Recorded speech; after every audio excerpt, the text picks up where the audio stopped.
And yes, guys, I got the brand new mutant wreckin wolf. Look at this thing, guys. That is so freaking amazing. Oversized Hot Wheels Monster Trucks wreckin wolf diecast. I like how it's half and half. Then the first one on YouTube to unbox this version, the 124. There's Demo Derby, the train, the Batman. Really cool, guys. This is an awesome casting. I already took the tape off, so I didn't waste so much time.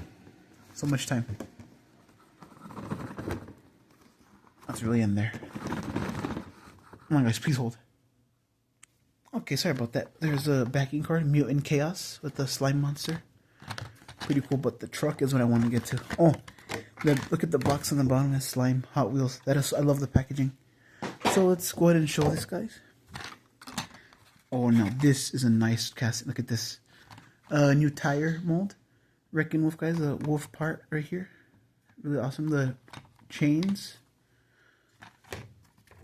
The front of it. Red windshield. This side just like a normal truck. It's still cool Hot Wheels, guys. And I love the green tires. The purple rims and bead locks. Hot Wheels in the... Look at... It says 14/8, made in the 14th week of 2026. I love this casting, guys. Plastic. This is all full-blown plastic. This as well. Only metal part is the wolf part, I think. And the rest is plastic. A slime green roll cage. Red motor insert. So guys, check your local Walmarts. And that's where I got this guy at. Best one they've done so far. They've done cool castings, Hot Wheels, but I love this one. The top of it, cracked windshield. And the teeth are rotted, which is nice.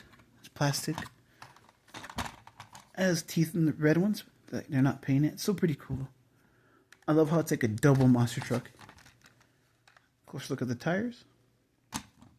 Alright guys, that's all I bought today. I'm going to go to Target tomorrow, see what I find. I'm looking for the gold Spin Master ones. Hopefully I find those champion ones. Peace out. Hope you enjoy, everybody.